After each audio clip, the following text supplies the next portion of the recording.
Donc on continue avec le cours de pH des solutions aqueuses. On va voir maintenant les courbes d'évolution de pH en fonction, pour le cas des solutions acides, en fonction de moins log de C. Donc courbe d'évolution de pH en fonction de moins log de C. On va commencer par l'acide fort. On remarque que pour l'acide fort, lorsqu'on réalise le TP, c'est-à-dire on réalise bien sûr plusieurs dilutions et on prépare plusieurs solutions, on mesure le pH et on représente la courbe de pH en fonction de moins log de C. On trouve une droite linéaire. Donc la courbe représentant pH en fonction de moins log de C est une droite linéaire. Donc, étant donné que c'est une droite linéaire, c'est-à-dire le pH est égal à A fois moins log de C. Le pH est égal à A fois moins log de C et A est une constante positive. Or, pour un acide fort, on a montré que le pH est égal à moins log de C. C'est-à-dire A est égal à 1. C'est-à-dire A est égal à 1. Donc, voilà la courbe représentant, si vous voulez, le pH en fonction de moins log de C dans le cas d'un acide fort. On va voir maintenant le deuxième cas d'un acide faible. Donc, pour le cas d'un acide faible,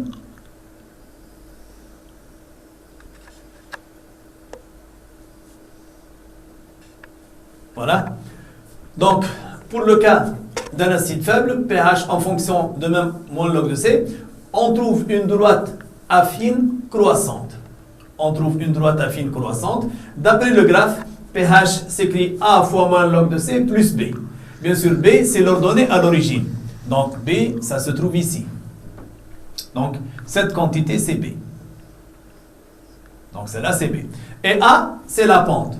Or, d'après notre démonstration, on a montré que le pH est égal à 1,5 de pKa moins log de C. Mais 1,5 de pKa moins log de C, on peut l'écrire 1,5 fois moins log de C plus 1,5 pKa. Ça veut dire que le A, le petit a, n'est autre que 1,5. Et le B, c'est le 1,5 pKa. Donc, cette quantité B, c'est le 1,5 pKa. Donc, voilà, c'est 1,5 pKa, c'est le B. 1,5 pKa. Donc, lorsqu'il me donne la courbe d'évolution de pH en fonction de moins log de C, je connais bien que cette quantité n'est autre que 1,5 de pKa et je peux avoir le pKa du couple acide-base. Donc, on passe maintenant au cas des bases.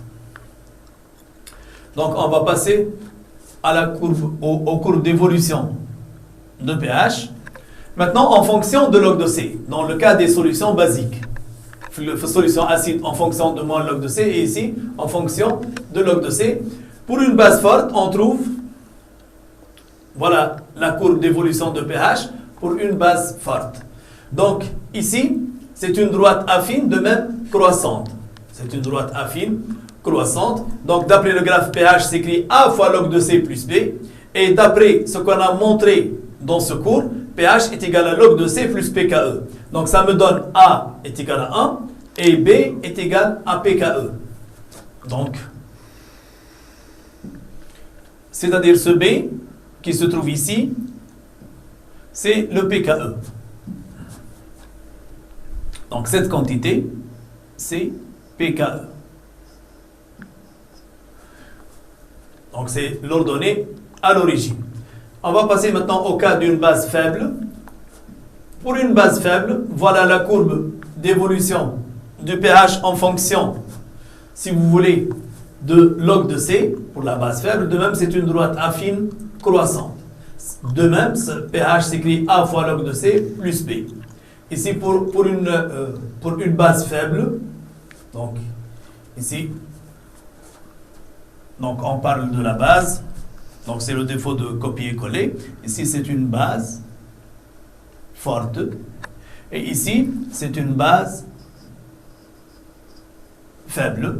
Donc pour le cas d'une base faible, on a donc pH est égal à 1,5 pKa plus pKe plus log de C. Expression de pH. Mais 1,5 pKa plus pKe plus log de C, je peux l'écrire 1,5 log de C plus 1,5 pKa plus pKe. Donc, ça me donne, par identification avec cette expression, pH égale à A fois log de C plus B, le A c'est 1,5, et le B, l'ordonnée à l'origine, c'est 1,5 pKa plus pKe. C'est 1,5 pKa plus pKe. C'est-à-dire, cette quantité qui se trouve ici, c'est le n demi pKa plus pKe. Voilà, merci. Bon travail, bonne continuation.